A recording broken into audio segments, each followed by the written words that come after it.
I can't tell you how many CEOs tell me, well, we know it's going to suck for 2.5 years, but then I'll be fine.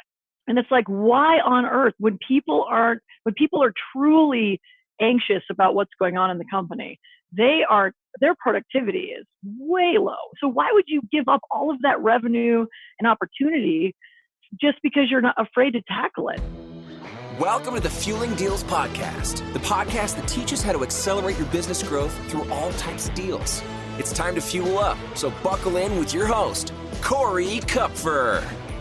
There are only two ways to grow your business: organically through sales and marketing and providing great products and services, and inorganically through deals. Too many companies focus only on the first way, organic growth. Welcome to the podcast, which will help accelerate your business growth inorganically. My guests are a huge variety of deal makers and experts on all types of deals who have personal experience that can help you grow, get clear, learn best practices, and avoid mistakes. We discuss everything from large, complex mergers and acquisitions to smaller deals that you can do even without significant capital. My guest today is Dr. Rachel Headley. Rachel is the CEO of Rose Group International, a company that specializes in problem solving by providing best-in-class organizational efficiency coaching and training to address the challenges around teamwork, productivity, time management, and retention so leaders can better harness the energy of their people to achieve aspirational and transformational goals. Headley is a Mensa PhD scientist and former operational science officer of the Landsat satellite mission. She's a Mensa member and TEDx and keynote speaker, a Forbes Coach, a member of the Hero Club, and a trustee to SDSU, a choral singer, and a global citizen. Rachel, welcome to the program. Thanks. That's always exhausting to listen to. I love how people relate to their own bios. It's funny. I'll tell you. I mean, I obviously your background's super impressive. One of the things I really relate to is the last thing in your bio, which is that you're a global citizen. I know in 1999, 98, 99, I started doing trips to various places. I was in Ghana, Uganda, India with the Hunger Project when I used to be very active there. And I won't go into that whole story because this podcast is not about that. But I will say that I came back from my first trip in Ghana. And what I said to people, and it was true for me, and it's been true ever since, is that I redefined myself as a global citizen.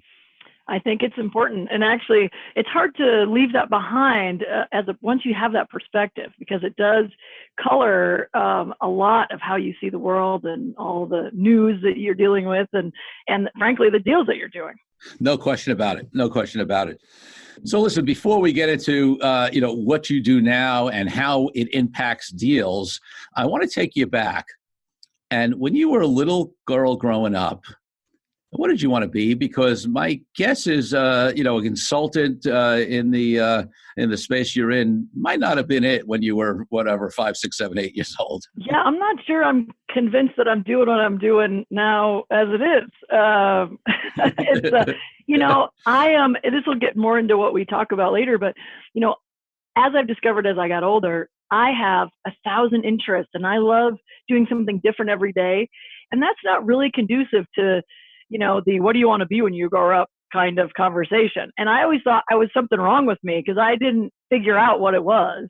But I would have to say that I've always loved space, and I actually wanted to be an astronaut. And I tried to do a end around into that by doing my satellite work with it's a NASA USGS program.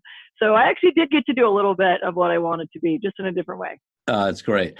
And one more question before we get to the present. What was your first real business, however you define that? My first real business was about 5 years ago. I have never been an entrepreneurial dreamer, and I've always thought entrepreneurs were kind of jackasses.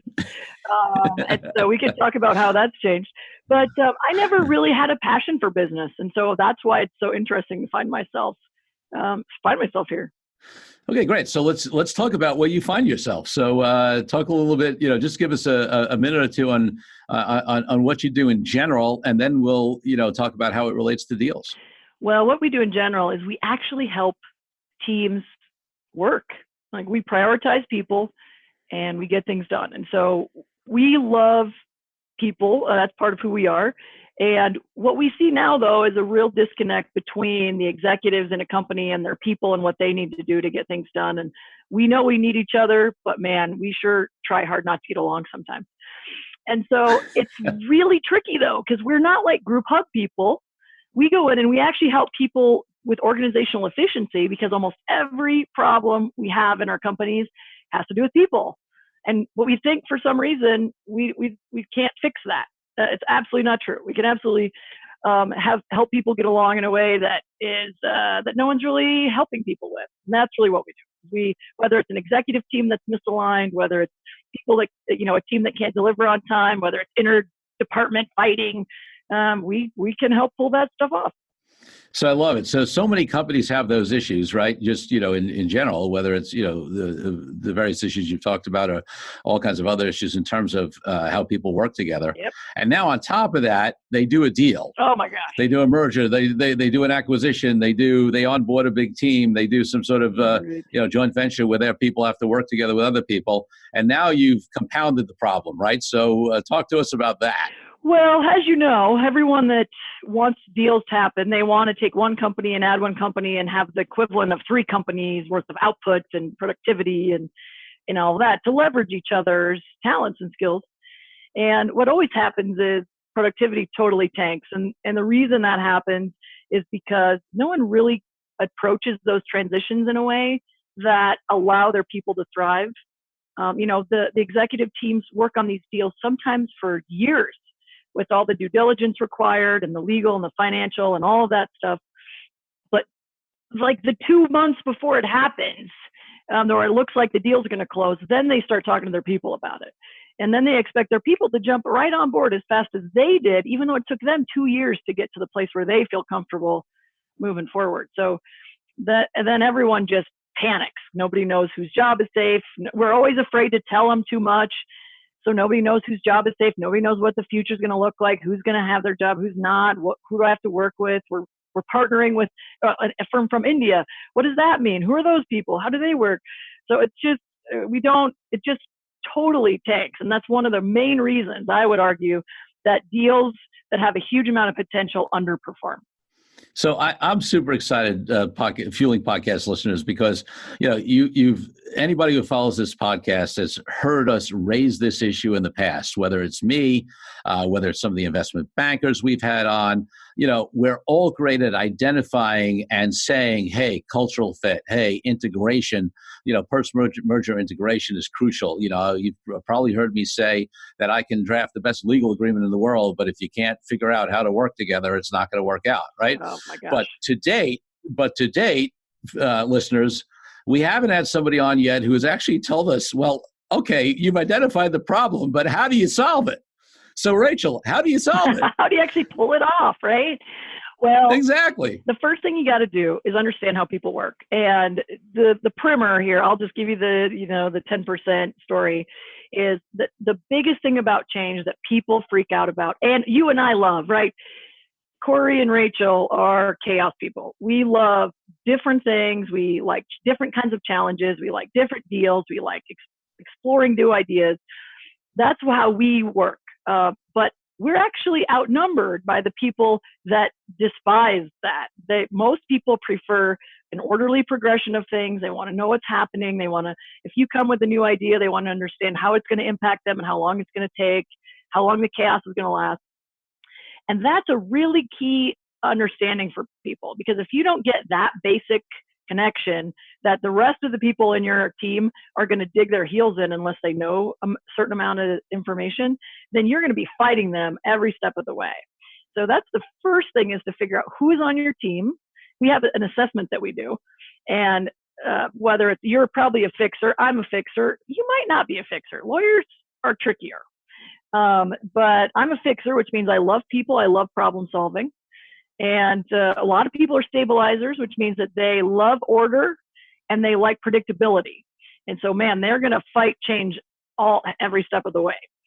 There's strategies around how you can get them on board. Organizers and independents are also in the mix. And so the different thing that we do for you is that we can actually assess all of your people, and then we put them all on a graphic so that you can see that Corey's actually more order tolerant, than Meg, who's my business partner, or Susie, the admin, is more stable than Bob, the ops guy. And once you start laying these people out on this graphic and seeing where they fall, you can immediately start telling, okay, that's going to be a problem. Oh, that's going to be a challenge. Oh, these guys aren't going to get along. How do we get these guys on board? It's incredibly informative once you start understanding how people are going to react to change. So that's brilliant, and I think you're right. I mean, people, if they focus on integration at all, it's well down the road. Oh, yeah. So, I think the answer to our listeners should be obvious, but I'm going to ask the question just so you can really say it. What stage of the process should either acquirers, certainly the acquirer, get you involved, firm like yours involved in? Well, of course, the real answer is as soon as possible. Right. But at the end of the day, you have to know the deal's going to happen, or have some very high confidence that the deal's going to happen. Because the last thing you want to do is spin up everybody and then the deal doesn't work. So, and that's tricky. So, because every deal is a little different, like you were saying in your intro, some deals are huge and some deals are small. So you got to kind of know the deal is going to happen. But, and actually the great thing about M&A is that a lot of folks that deal with mergers and acquisitions on a regular basis, they see this happening. So they're much more likely to call us earlier than say, okay, what's our we have a pre-merger process where we come in and we look at both teams that are involved. How are they going to work together? Because, a lot of people put the org chart together, but they don't really understand who the humans are on the org chart. So figure out who's on that org chart, who's going to be integrated.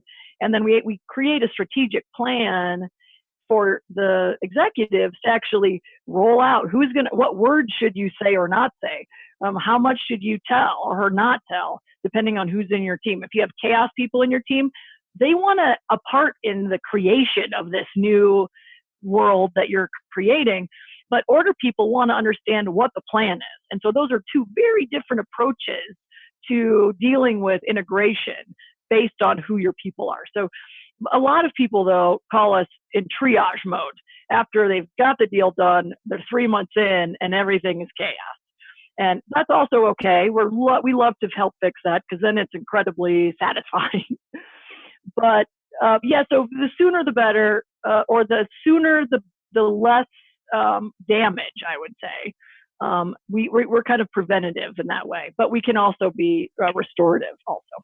Yeah, but obviously it's better to be preventative than restorative, and that's what I figured. You would say, and it's and it's interesting for me. Listen, I'll admit I'm fortunate to have built a great team in my companies, but listen, people are different, and I think that's the important thing. I mean, I can't tell you how many times my assistant office manager, I have somebody who runs my entire life in business, Dawn, and I can't tell you how many times I'll say to her, well, let's just get this done, and she'll say, the thing is, we have the kind of relationship which you can do this. She'll say to me, do you realize there's 17 steps in what you just asked me to do? So it's going to take a little time. And I'm like, because I'm not that, I'm the visionary. I'm that classic entrepreneur, right? The chaos guy. And, all right. So that's what I am in your framework, right? Yeah. So, and thank God I have somebody like her who's an order person who realizes there's 17 steps involved and who's also, has the space and permission, because that's the way the culture I created, to back me up and let me know, hey, no, this won't be done in an hour. We need a week, we need a month, whatever. Like, okay, I got it. And I'm smart enough to know that, who I am and I take that input. And that's on a day-to-day basis, mm-hmm. right? But all the things, I'm amazed at, so even when companies underestimate integration in all ways. Yes. Not just in terms of people, but I think they skip most of it. I mean, they'll put together the joint marketing plan. They'll put together the technology integration plan. Mm-hmm. They'll do some of the other integration plans, but they so frequently do not have people integration plan. They just figure it's going to work out. Well, what they figure is it's going to suck for a long time and they'll just get through it. Right. The soldier through. Right. It's almost like in change generally, and whenever you're going through a transition, whether it's an internal reorg or even a scrub of your marketing strategy or rebranding, I can't tell you how many CEOs tell me, well, we know it's going to suck for 2.5 years, but then I'll be fine. And it's like, why on earth, when people are truly anxious about what's going on in the company, their productivity is way low. So why would you give up all of that revenue and opportunity just because you're not afraid to tackle it? And man, I don't tell them about them being afraid, because that wouldn't resonate clearly, because they're not afraid of anything. What they think is that they can't fix it. They think it's an unmanageable problem. So then they just have to write it out. And that's really not true at all.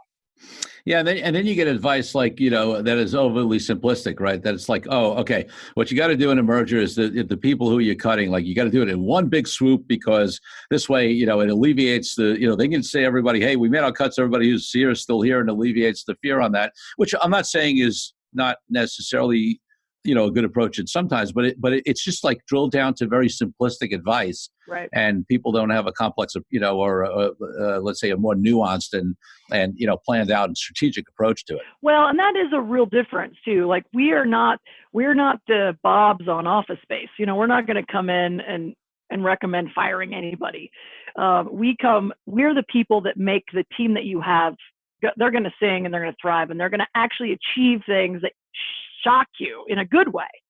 And so that's the other thing to know about change, is that if you can get everyone on board with change in a productive and strategic way, there's a time where people have kind of let go what they had, like they let go of the old imagery and the old, the way things were, and they start looking forward together. And if there's a time in there, we call it the innovation phase. And that is the most creative time that your team's going to have. So they're going to be willing to let go of the old IT architecture, or they're going to be willing to let go of the old brand and look forward to a new brand. And so they're going to be willing to let those things go.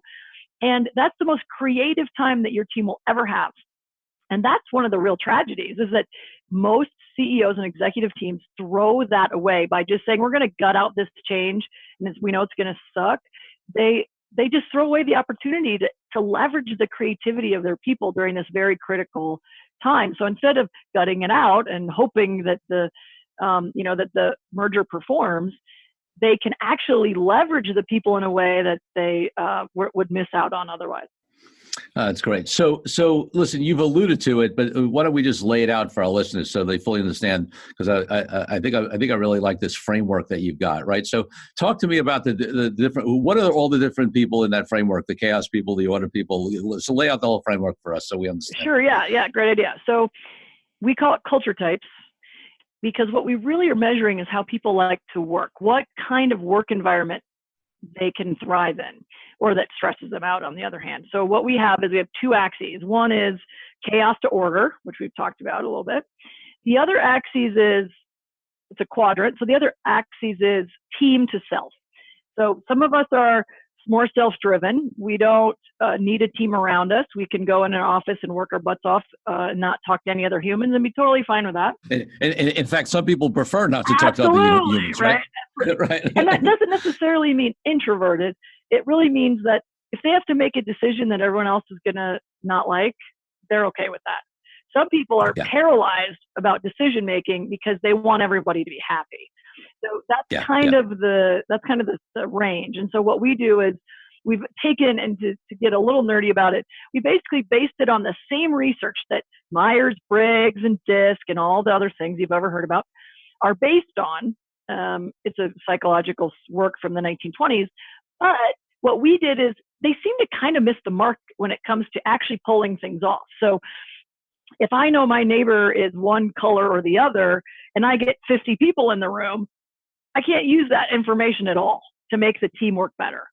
So we decided to create this assessment so we can actually, like, what is business today? Business is all about understanding your people and knowing that your people are your greatest asset, prioritizing your people, and constant change.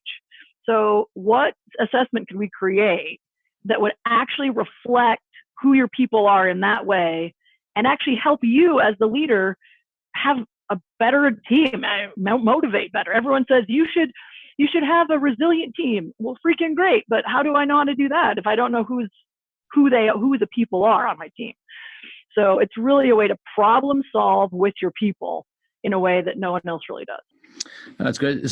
So give us a couple of specific examples. I'm sure like there's a million, things that I'm sure you do for the different types of people, but just so, if you have somebody who's more of an order person who's, more self-oriented or whatever, Right. whichever example you want to use, Sure. like what are some of the tips on how you would prepare them and have them be in the best position to integrate, on a deal or a merger, that kind of stuff? Well, one great example that we just worked on a group in Atlanta with is they have a fixer, which is a chaos team person.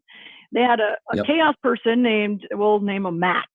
So Matt was a chaos guy. He always had great ideas, always working hard at new stuff. And then they've got and he was the chief operating officer. Their chief marketing officer was a woman, call her Linda. She is a stabilizer, which is she's team oriented, but she's very much order tolerant. So what happens is they laid out a plan for an acquisition, and they laid out a plan in like August for a 9-month due diligence process, and certain things were going to hit at certain times. That was kind of a straw man they built for planning. And so here's Matt going out, and he's changing things and talking to people, and he's changing the schedule in his mind because he's a chaos guy, always looking for opportunities. But he didn't communicate that he was doing things slightly differently than the plan. And so at a certain point, let's say January 1st, the chief marketing officer embarked on a huge project to rebrand, knowing they were going to bring on this other company.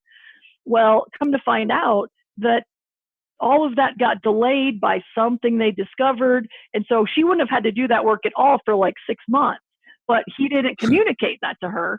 And she goes by the plan. She's a stabilizer. She's a plan person. She follows the thinking plan. If you give her 1 January, she's going to start 1 January. And so what ended up happening was she had to totally scrap a bunch of work. They wasted a bunch of time and money. They were pissed at each other because the ops guy's like, this is a dynamic environment. We can't stick to the plan. But the woman's like, you gave me a plan. So right. No one's nefarious here at all. No one's trying to drive each other crazy. It's just we're all super busy. We're all super stressed. Some of us are having more fun than others, but everyone's busy. And so a lot of people don't think that other people think differently than them to that degree. They just expect that each other kind of gets how they think. And that's when things can go really wrong. And so that creates hard feelings, that creates ego problems. And so so what we do is we go in and we break the way they've been communicating. And we start talking about, Matt, every time that you have a significant change that's going to affect Linda, just let her know, man. Just drop her a text. And he's like, right. Oh, I didn't realize I had to do such a thing. Or Linda, just check in with Matt before you go do the thing on the schedule. And so they don't even realize that these things are at the crux of what's going on until we start working through some of them. Love it. I love it. Yeah. So, like I said earlier in the podcast, so many of us can identify this issue, but I've met very few people who really understand how to solve it. And it sounds like you really understand how to solve it, which is a huge benefit for companies going through it, because you're right. I mean, there's a big difference between saying, hey, we'll suffer through this for 2 years and figure it out in the end, and being proactive around it and getting the team to really work well. So it's good stuff. Yeah, great stuff. It can change in an instant, right? So this is the other mystery to people is they think change has to be hard. It takes a long time, all the things. And it's because we've been taught that, right? It's because, just to your point, no one really knows how to pull it off. So it always does stink. It's always hard. It's always miserable. But what we've seen is, with that example, that executive team, everyone's in it. They all recognize that they got to succeed or fail together. And so once you can show people that it's not about me and you, it's not about Rachel and Corey and not liking each other. It's about Corey just works differently than Rachel does. And so what's the tiny little things, adjustments we can make to make everybody work better together? And literally that day, by the time we walked out of the room, people were like, oh my God, it's like we were in therapy, group therapy, because we're making them talk about things in a way that they've never had to think about them before, but it's so enlightening. And literally months later, so much training that we do. This is why I resist being called a leadership company, because so much leadership training doesn't actually solve problems for you, And so weeks, months later, I touched base with them. I worked with these guys in January, and I just talked to them a couple days ago, which is why they're top of mind. And they were like, we have changed the way we work together. And I literally spent 6 hours with their executive team. And so once you understand it, people are smart. These, executives are smart. They want the tools. And man, once you show them something that works, they're going to take it and run. So, I'll start this conversation, but you can finish the sentence. So, obviously, it seems to me the benefits of your work are, I'm sure, better retention of key people, better job satisfaction, more productivity. Certainly after a deal, because the productivity drops significantly. Keep going. What else have I missed on the benefits of what happened? Well, there's so many. Those are great, and so many of those are bottom line. You're going to make more money. You're going to have greater revenue. Your customers are going to be well taken care of, because if everyone internal to the company is really on board and excited to be there, your customers are absolutely taken care of. There's so much focus on, CX, customer experience. It drives me crazy if they just focus on their IX, their internal experience. All of those problems go away. But there's a lot of intangibles too that aren't necessarily bottom line related. Things like the CEO doesn't have to deal with drama, like closed door. Oh my God, the CMO's driving me crazy, blah, blah, blah. Like, imagine if you could actually work on the things that you want instead of all the things that show up at your door. So there's those kind of intangible things. And we don't talk about happiness at work. Like, that's great. That actually happens. But our goals are all business. Like, how do we actually get you working on the things that you need to do? This is just a small part. That's just a small part of the win.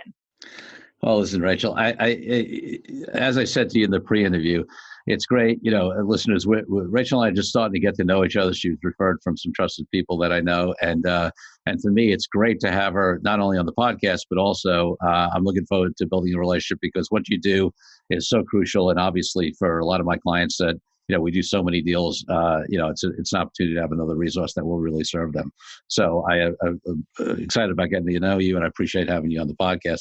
I'm sure our listeners have gotten huge value so far. So, and they're going to want to reach out and figure out, how they can get more value from you. So what's the best place for them to reach you? Where can they find you? I am on LinkedIn all the time. So if you look for Dr. Rachel M.K. Headley, you're going to find me.